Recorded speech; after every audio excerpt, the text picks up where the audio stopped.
Hey everyone, and welcome back to the channel. This week, I'm doing something a little different.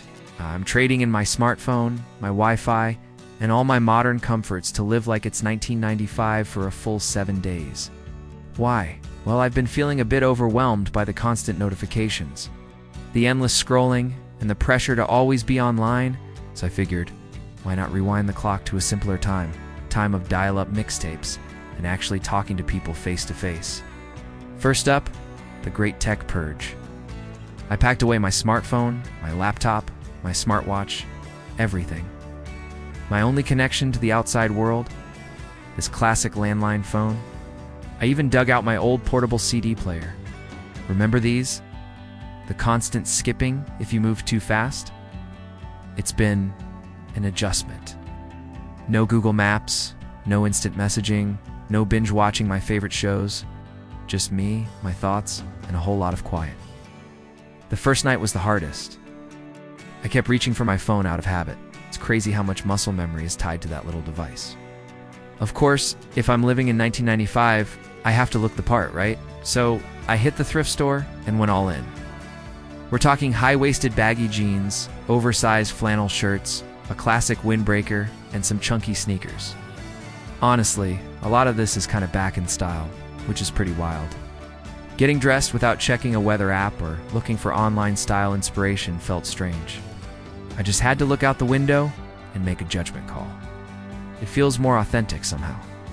This isn't a curated aesthetic. It's just clothes. It's comfortable. It's practical. And there's a certain freedom in not caring about creating the perfect online look. Next big challenge, shopping. Without apps for price comparisons, delivery, or even a shopping list, I had to go old school. I wrote a list on a piece of paper, revolutionary, I know, and went to the actual grocery store. It took so much longer. I had to wander the aisles, physically look for things, and calculate the cost in my head. I couldn't just scan a barcode to check ingredients or read reviews. I even had to pay with actual cash, which meant a trip to the bank first. It made me realize how much we've outsourced our daily planning to technology. This way was slower, but it was also more mindful. I was present in the store, not just ticking off a digital list while listening to a podcast. And what about food? With no food delivery apps or recipe blogs, I turned to the ultimate 90s culinary guide, a physical cookbook. This one is a classic my mom gave me. It's filled with recipes for things like tuna noodle casserole and shepherd's pie. No fancy ingredients, no complicated techniques. Cooking felt less like a performance and more like a necessity. I had to plan my meals for the week, make sure I had everything, and just cook, add. The result? It was simple, it was hearty, and it was incredibly satisfying.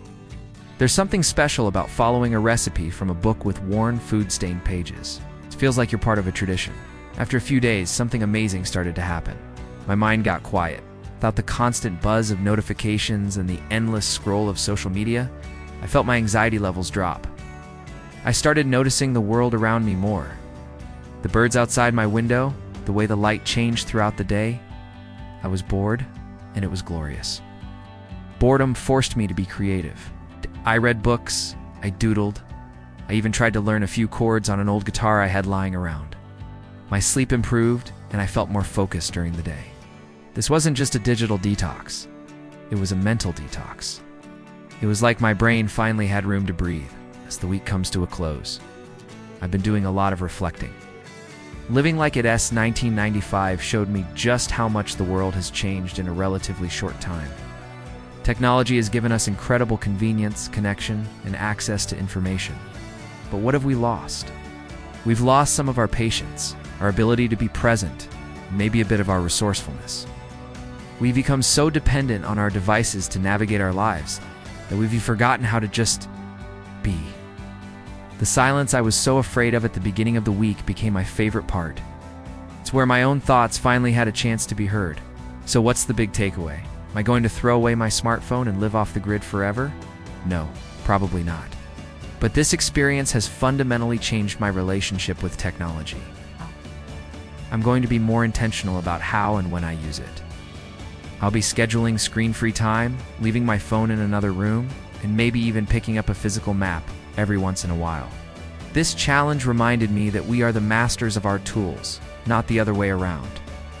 We can choose to disconnect, to be bored, to live a little more slowly and mindfully. It's about finding a balance between the incredible power of the modern world and the simple, quiet peace of the world that came before it. Thank you so much for coming along on this journey with me.